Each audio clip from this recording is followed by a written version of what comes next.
नमस्कार, आप देख रहे हैं नवदेश टाइम। पेश है आज के मुख्य समाचार, लेकिन उससे पहले हेडलाइंस। तेज तूफान से बिजली निगम को भारी नुकसान, बिजली के 60 पोल और 15 ट्रांसफार्मर हुए क्षतिग्रस्त। पंचायती भूमि पर अवैध खनन के लिए सरपंच होंगे जिम्मेदार, जिला उपायुक्त। मोदी सरकार के 12 वर्षों में भारत की वैश्विक प्रतिष्ठा हुई मजबूत, पूर्व मंत्री। पक्षियोद्धार मुहिम के तहत डेरा प्रेमियों को पक्षियों के लिए केसोरे वितरित। अब खबरें विस्तार से।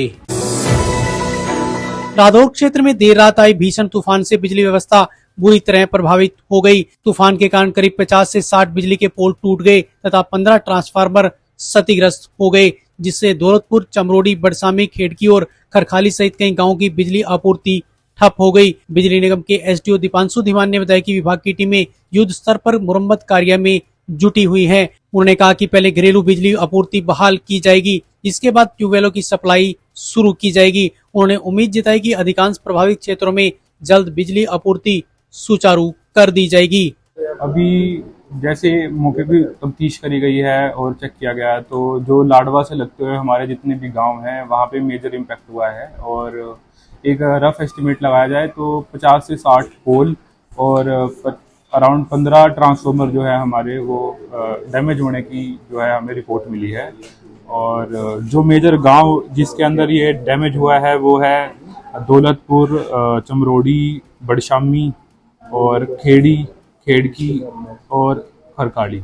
ये जो लाडवा से लगते हुए गांव है मेजरली, इनके अंदर जो है मेजर डैमेज आया है और टीम जो है हमने यहाँ से भेज दी है, जो कि सारी तरफ पोल्स और जो केबल का डैमेज हुआ है, कंडक्टर का डैमेज हुआ है, उसको ठीक करने के लिए और बिजली व्यवस्था दुरुस्त करने के लिए हमने लगा दी है। पहले हमारी प्रायोरिटी है कि गांव की जो सप्लाई है, आरडीएस सप्लाई जिसे बोलते हैं, उसको दुरुस्त करने के लिए हम जो है एफर्ट्स लगा रहे हैं। उसके बाद जैसे ही हमारी गांव की सप्लाई और रिहायशी सप्लाई जो है वो दुरुस्त हो जाएगी, उसके बाद हम जो ट्यूबवेल एपी की सप्लाई है उसके ऊपर जो है हम काम करना शुरू कर देंगे। उपायुक्त प्रीति ने जिला सचिवालय में अवैध खनन की रोकथाम को लेकर अधिकारियों की समीक्षा बैठक लेते हुए सख्त कार्रवाई के निर्देश दिए। बैठक में जिला खनन अधिकारी डॉक्टर राजेश कुमार ने बताया कि 21 मई 2026 से अब तक खनन गतिविधियों से सरकार को 9,68,76,000 रुपए का राजस्व प्राप्त हुआ है, जबकि अवैध खनन में संलिप्त 62 वाहनों को सीज कर 17 एफआईआर दर्ज की गई है। उपायुक्त ने फर्जी ई रवाना, अवैध खनन और खनिज परिवहन में शामिल लोगों के खिलाफ सख्त कार्रवाई करने, संवेदनशील नाकों पर पुलिस बल बढ़ाने, सीसीटीवी निगरानी मजबूत करने तथा पंचायती भूमि पर अवैध खनन रोकने के निर्देश दिए। उन्होंने कहा कि विभागों के आपसी समन्वय और तकनीक के बेहतर उपयोग से अवैध खनन पर प्रभावी अंकुश लगाया जा सकता है। हरियाणा के पूर्व मंत्री कंवरपाल गुर्जर ने केंद्र सरकार के 12 वर्ष के कार्यकाल की सराहना करते हुए कहा कि प्रधानमंत्री मोदी के नेतृत्व में देश का आत्मविश्वास बढ़ा है और मेक इन इंडिया व डिजिटल इंडिया जैसी पहलों से भारत दुनिया को रास्ता दिखा रहा है। पत्रकारों से बातचीत में उन्होंने कहा कि सरकार ने आबादी को समस्या न मानकर युवा शक्ति के रूप में देश की ताकत बनाया और शौचालय, मकान, गैस व आयुष्मान जैसी मूलभूत सुविधाएं हर नागरिक तक पहुंचाई हैं।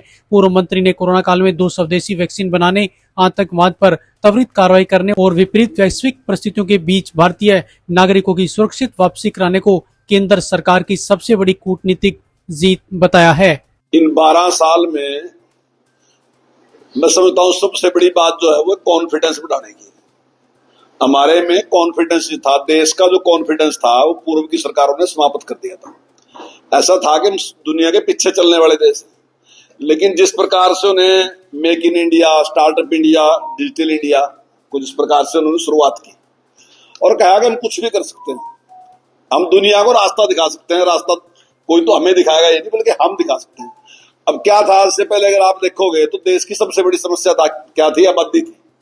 अगर आपको याद हो, श्रीमती इंदिरा गांधी जब बोलती थी तो ये कहती थी कि महंगाई को कैसे कंट्रोल करें, क्योंकि देश की आबादी बहुत ज्यादा बढ़ गई। और उसके बाद भी जितने लोग आए सबने यही बात की, लेकिन प्रधानमंत्री जी ने उसको बिल्कुल बदल दिया। उसने कहा कि हमारा देश दुनिया का सबसे युवा देश है, हम ज्यादा बड़ा परिवर्तन कर सकते हैं, ज्यादा बड़ा दुनिया को दिखा सकते हैं। और उसके लिए जरूरी है कि जो मूलभूत आवश्यकताएं वह जरूरी पूरी होनी चाहिए। भीषण गर्मी के बीच डेरा सच्चा सौदा के सेवादारों द्वारा जटराना स्थित डेरा सच्चा सौदा मानवता भलाई केंद्र में पक्षियोद्धार मुहिम के तहत पक्षियों के लिए कसोले वितरित किए गए। इस दौरान डेरा प्रेमियों को पक्षियों के लिए पानी और दाने की व्यवस्था करने के लिए प्रेरित किया गया।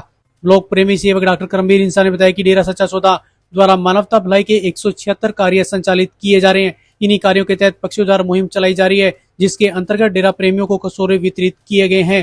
उन्होंने कहा कि भीषण गर्मी में पक्षियों को पानी की अत्यधिक आवश्यकता होती है, इसलिए सभी लोगों को अपने घरों, दुकानों और सार्वजनिक स्थानों पर पानी के पात्र रखने चाहिए। उन्होंने कहा कि डेरा सच्चा सौदा समय समय पर मानवता और जीव जंतु की भलाई के लिए विभिन्न सामाजिक अभियान चलाता रहता है।